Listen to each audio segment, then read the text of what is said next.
A wedding is one of the most important events in life, celebrating the new start for a newlywed couple. And today, my husband and I were attending my sister-in-law's wedding. Truth be told, I didn't really want to go, but I ended up going anyway. However, as the reception progressed and dishes were served one after another, I was somehow presented with a kid's meal. In contrast, everyone else seemed to be enjoying upscale French cuisine. I was asking the staff about this mix-up when my mother-in-law approached me with a sly smile. "Are you enjoying the wedding?" she said, looking down on me. Before I could respond, my husband spoke up. "My name is Olivia. I just turned 32, and I run my own original apparel company. I'm married to William, who's 2 years older than me. We got married 3 years ago after meeting at a department store. Most of my company's products are sold in apparel shops and department stores. And my husband worked as a security guard at one of those stores.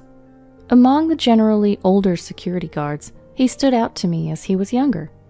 I was 27 at the time, and he was 29. He was muscular but still looked slender. I learned after we got married that he used to be a firefighter, but retired early due to a lung injury sustained in a fire.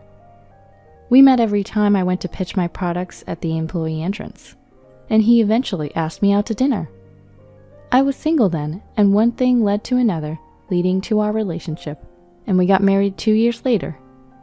Life with my husband is joyful. We hardly ever argue.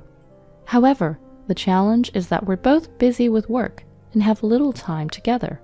But I have no complaints, except for one issue with his family. He has an older sister, Sarah, who's 35, and this Sarah was quite troublesome. It all started on a day when my husband and I both managed to get the same day off using our paid time off. "Why don't we go shopping since we finally have a day off together?" "Sounds great. I've been wanting new shoes, so that's perfect." We rarely have the same days off due to my role as a business owner. I can't easily take time off, and it's my fault. As the owner, it's harder for me to take days off. Naturally, in a sense, I have the least priority taking days off. Plus, my daily tasks often keep me busy until the morning. As a result, I usually miss my husband when he leaves for work in the morning. But when we were finally set for a date, our doorbell suddenly rang at 7 a.m. "Who could it be at this time?" my husband grumbled as he went to answer the door. Then, "Hurry up and open up!" someone was yelling. "Sis?" he exclaimed, and I followed him to the door. When we opened it, there stood my sister-in-law, Sarah, with a suitcase. "Sarah, what brings you in at this hour?" We were completely baffled. Then, with a nonchalant expression, she said, "Let me stay here for a while, okay?" "Excuse me? What do you mean, sis?" Naturally, we were perplexed. She just showed up out of the blue, asking to stay as if it was the most natural thing. And so we asked, "Why? What's going on? You didn't even tell us you were coming." "Well, I'm getting married soon, and the venue's close to your home. It's a hassle to come all the way here for venue inspections and dress fittings. Then I remembered you both lived around here," she said, and started to barge in. I immediately objected. "Wait, we finally have a day off together, and we were about to go out." Hearing this, Sarah's face suddenly brightened, and then, "Oh yeah? Where to? Shopping?" she said, getting excited. My husband and I exchanged a look. Don't tell me you're planning to come with us," I asked hesitantly. "Why not? Is there a problem?" she retorted defiantly. At her audacity, my husband and I were dumbfounded. Then she added, "I want to go look at baby stuff. I want to make sure I'm ready for the baby." She seemed all set to tag along, taking the lead while we stood frozen at the entrance. "Come on, let's get ready. We'll leave by 9 a.m. How are we going? By car?" My husband's face darkened at her self-centered attitude. I rarely see him look so gloomy, but it seems he's never gotten along with his sister. He mentioned they used to fight a lot as kids. Is there any way you can leave? William and I just want to enjoy our day off together." Sarah glared at me and snapped.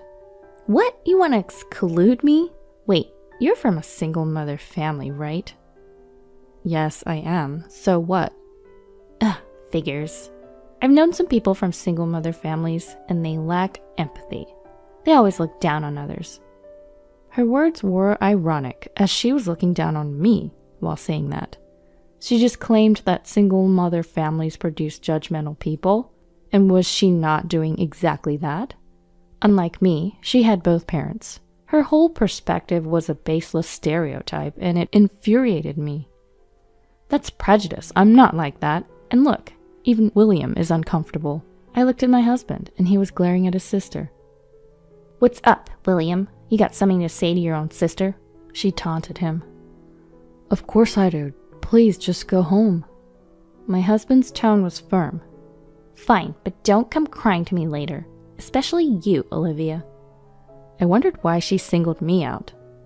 Thanks for the warning, I replied nonchalantly. With that, she left without another word.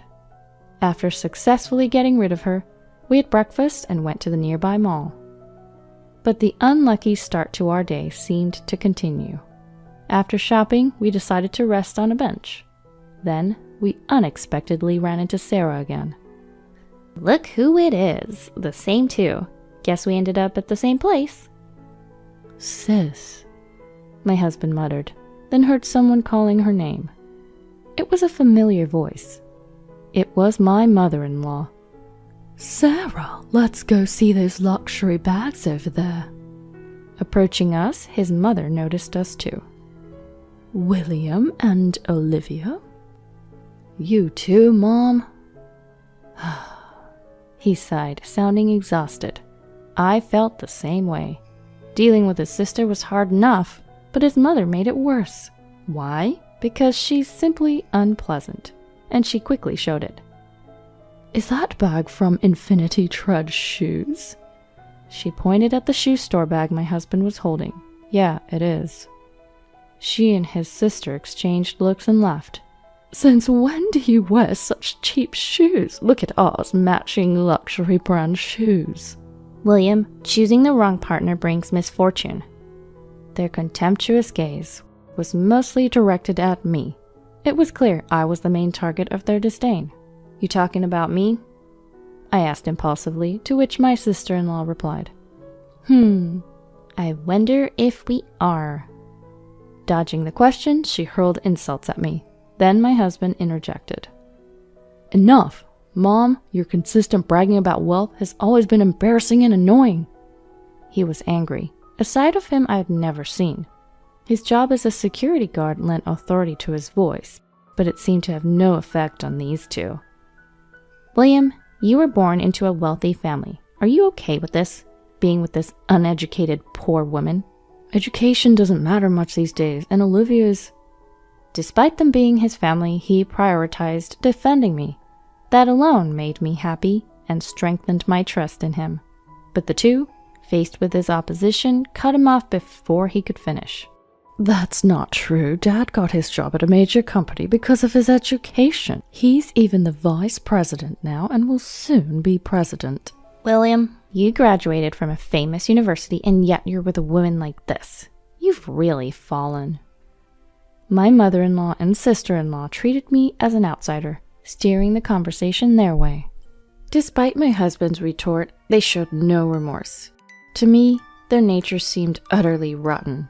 How much do you earn? By the way, my dad earns 100,000. 120. Before I could finish, my sister-in-law interrupted. Wait, 120 a month? She laughed mockingly and continued.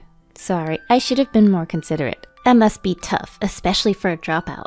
Hey, enough. My husband tried to interject, but my sister-in-law placed a hand on his shoulder, and then, well, good luck, Sarah said. My husband was visibly angry. I felt a surge of hatred inside me, but these two seemed oblivious to our feelings, continuing the conversation at their own pace. Oh, you both better attend the wedding. Mom's preparing a grand event.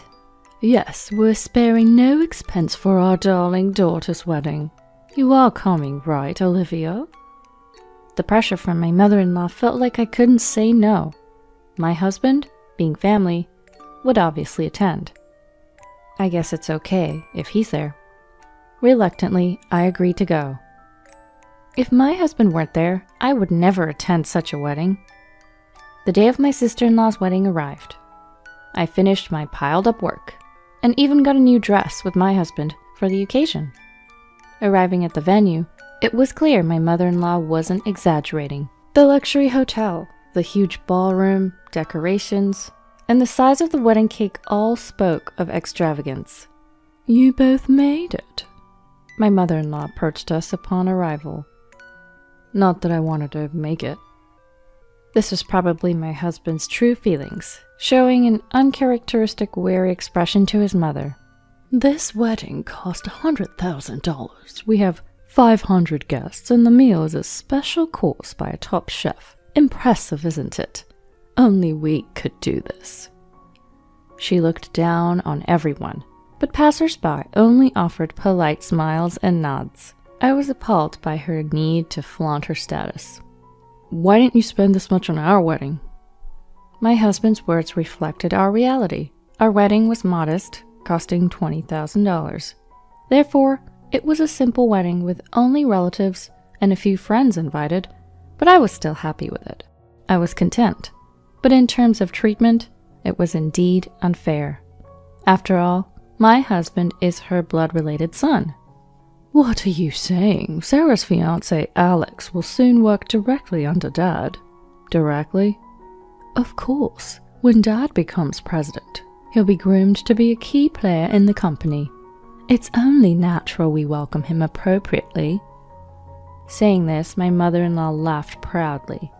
While we were talking, my father-in-law joined us. "Emily, it's almost time for Sarah and Alex to make their appearance. Aren't you going to take pictures in the front row?" It felt like he was putting an end to our conversation, but it seemed he too was at odds with us. After speaking to my mother-in-law, he turned to us and said, "It's been a while, Olivia. You should feel honored just to be invited to such a lavish wedding. You'll probably never experience anything like this again in your life." Unlike my mother-in-law, he spoke calmly, but his words were laced with condescension. My husband couldn't help but retort, "Why do you have to say it like that, Dad?" My father-in-law replied with a cold expression, "Don't get me wrong, I never approved of your marriage. Remember the conditions I set?" My husband glanced at me briefly before looking away. "What?" I had never heard what was about to be revealed. The fact that our marriage was never approved by his dad was new to me. Turning away from me, my husband spoke weakly. "Graduate from a famous university, earn over 100,000 a year." "That's right, you remember well. And Olivia?" Turning his gaze briefly to me and then back to my husband, he continued, "Olivia did drop out, but it doesn't matter. She's making money." Before my husband could finish, my mother-in-law interrupted him, shouting, "Daniel, look, Sarah has finished changing into her second dress," she shouted loudly towards us. If it weren't for the fact that this was her daughter's wedding, such behavior would surely have warranted complaints for being disruptive. Others glanced at her, forcing smiles. Called by my mother-in-law, my father-in-law said, "We'll talk about this later," and left the scene. My husband murmured, "Olivia's much more amazing than you think, Dad," as he watched his father leave. I felt comforted, knowing he thought so. No matter what, he was on my side. That truth alone lifted my spirits more than anything. When the bride and groom appeared, the hall erupted in applause. The feast began with my sister-in-law's announcement. "We have a special course prepared by a top chef today. Please enjoy it." After her words, the waitstaff began serving the food.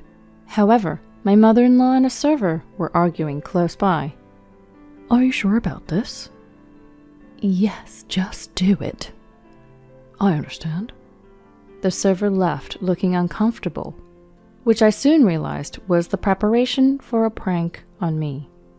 With the large number of guests, serving the food took time, and when my meal finally arrived, I was taken aback. "Huh?" In front of me was a kid's meal. I immediately asked the server, "Excuse me, but there must be a mix-up." I questioned calmly, despite thinking such a mistake was unusual. The server looked at me uncomfortably. The same one who had spoken with my mother-in-law earlier. Can you replace it, please? I added as the server remained silent. Finally, he spoke. This isn't a mistake. I was instructed to serve you the kids' meal. What? My voice of surprise made my husband join the conversation. What's wrong, Olivia? Why a kids' meal? He too was surprised to see my meal. Why is my meal different from everyone else's? It was more embarrassing than shocking. People around started to stare at me. Why do you have a kids' meal? I don't know either. Then my mother-in-law approached, laughing. How is your meal? Perfect for a dropout from a single-parent home, right? If you don't like it, you can leave. My mother-in-law was unilaterally spouting whatever she wanted to say. I was reaching my limit of patience, no matter how much I disliked my sister-in-law. I couldn't ruin someone else's wedding. I had been holding back because of that. But if the mother-in-law, who was orchestrating the wedding, was causing the disruption, there was no need for me to keep holding back.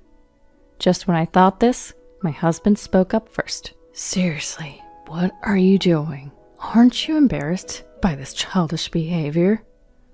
His tone was calm but filled with anger. His eyes weren't smiling. I had never seen such a cold expression from him, as if he was looking down on an inferior creature. What? Childish? What are you talking about? My mother-in-law feigned ignorance, but my husband didn't let her get away with it. This. Everything. Why serve a kid's menu to an adult? It's obvious Olivia wouldn't order such a thing. Then my mother-in-law retorted, her face turning red. Marrying a poor woman and you dare to talk back to us. You've become a mere commoner since you married her, away from our late path. What a terrible way to speak. Though the notion that wealthy people are superior exists everywhere, my mother-in-law seemed to exceed that by far. I interrupted their conversation and spoke coldly to my mother-in-law. True, I did drop out. That's because my parents passed away before I could finish middle school. But now, I'm the president of a company. President? I bet it's nothing significant. My mother-in-law's momentum was unrelenting. Seeing this, I sighed. I didn't want to do this because it's so childish. I muttered meaningfully, prompting a curious look from my mother-in-law. What exactly do you do? She spoke arrogantly, thinking she was in a superior position. It was disgusting to see such an attitude. Daniel's company is Solar Burst Innovations, right? Yes, that's right, and he'll be the next president. Is that so? By the way, the current president, Morgan, is a major client of my company. The socks distributed in his company every month are commissioned directly to my company by Morgan himself. What? My mother-in-law was momentarily lost for words. The socks I mentioned, developed by my company, were exceptional for their comfort even after long hours of wear. Originally, the technology was used for t-shirts, but was expanded to all clothing types. Everything Morgan wore was from our company. I was the one who suggested him to try our socks for his entire company.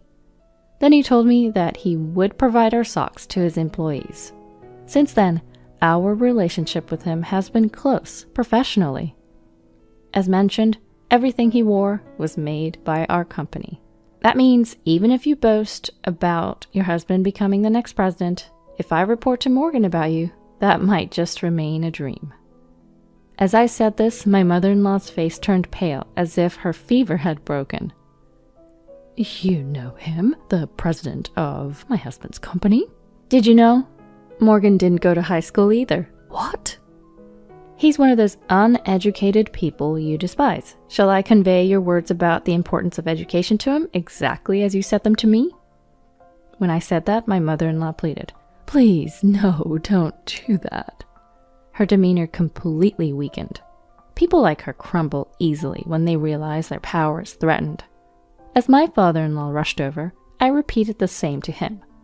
Daniel, I'll advise Morgan not to make you the president. Please don't do that if that happens. Does your pride not allow it? My onslaught was relentless. I was surprisingly calm while confronting both of them. As I stood up to my in-laws, the surrounding crowd became noisy. Of course they did.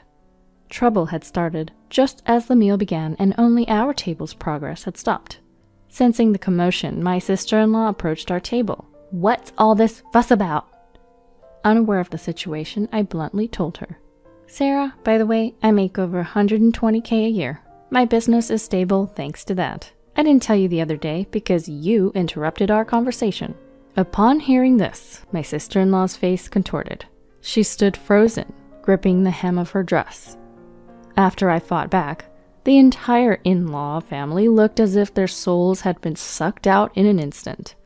"So everything we've been doing to you is—" "Yes, just harassment towards me and self-destructive acts that undermine Daniel's position." As I declared this, my mother-in-law suddenly changed her attitude and knelt on the floor. She clasped her hands together. "I'm sorry, please, I beg you, forgive me." Seeing her, I wondered if she had any pride left at all. Her readiness to get on the floor so easily seemed almost refreshing, but it still wasn't a reason for me to forgive them. "No, I won't. You've judged and insulted people based on their appearances. You should face the consequences." "Please, we've almost used up our savings for this wedding. If I don't become president and get a higher salary, we'll struggle financially." My father-in-law got on the floor, following my mother-in-law's example. My sister-in-law watched with a powerless expression, and then asked weakly, "Huh? Dad, you're out of money?" "Yes, I used all I had for this wedding as a gift to you two." "What about our honeymoon funds? Alex's promotion?" Her voice trembled. But she was only lamenting her worsened position, disliking being brought down from her pedestal.